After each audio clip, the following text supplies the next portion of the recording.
তো বয়ফ্রেন্ডের টাকায় চলে। বয়ফ্রেন্ড ইউএসএ তে থাকতেছে, বয়ফ্রেন্ডের ইউএসএ এর টাকায় সে শপিং করতেছে, বাট আমার মনে হয় যে যার যার এই শপিংয়ের টাকাটুকু অ্যাকচুয়ালি পার্সোনাল জিনিস।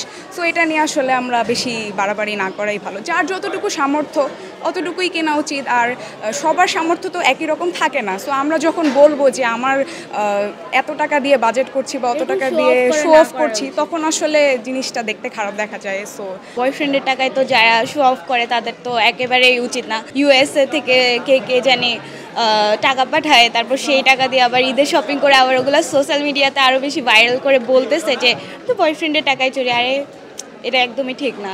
নিজের যার যার শপিং তার নিজের টাকাই করা উচিত, বা বাবা মা সবাইকে নিয়ে তারপর সেভাবে করা উচিত। একজনের বাজেট 1 লাখ হইতে পারে, আরেকজনের বাজেট 10,000 হইতে পারে, বা কারো এর চাইতেও কম হইতে পারে।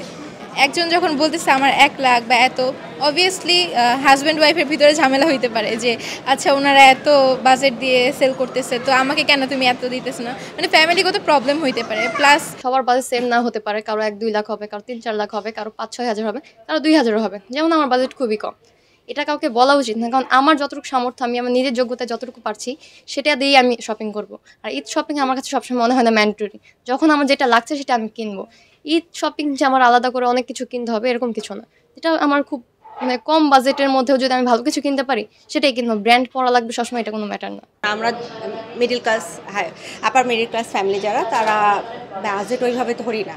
আমাদের আমাদের একটা রেঞ্জ থাকে, অ্যাকচুয়ালি বাজেট না, ওটা রেঞ্জ। আমরা ঈদের বাজারের একটা রেঞ্জ রাখি, ওই রেঞ্জের মধ্যে হয়ে গেলে আমরা নিয়ে নিই, নাহলে আর একটা দোকানে চলে যাই। উনি হয়তো মজা করেছে, ও হয়তো বা ফান করেছে, বা সত্যিই বলেছে। আসলে কাউকে নিয়ে কটাক্ষ করা উচিত না।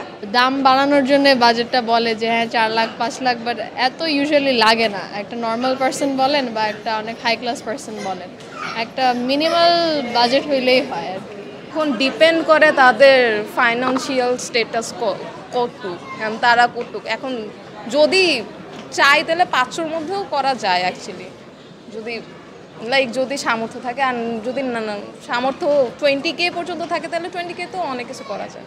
সো ডিপেন্ডস অন কার কতটুক সামর্থ্য। স্বর্ণের দাম বেড়ে যাওয়া, বর্তমানে স্বর্ণের দাম অনেক হাই, যার কারণে দেখা যাচ্ছে যে এখন সাধারণ জনগণ হচ্ছে স্বর্ণ বড় জিনিস কিনতে আসলে স্বাচ্ছন্দ্য বোধ করছে না। অনেকেই মানে দেশের যে অবস্থা, বর্তমান আর্থিক অবস্থা, মানুষ অনেকটা বিপর্যস্ত। সো মানুষ এখন টুকটাক ছোটোখাটো জিনিসগুলো জাস্ট গিফট আইটেম হিসেবে কিনে। তো আমরা চাই যে দামটা কমুক, একটা স্থিতিশীল থাকুক। এভাবে বারবার আপ ডাউন করলে আসলে কি হয়, মানে বাজারটা নষ্ট হয়।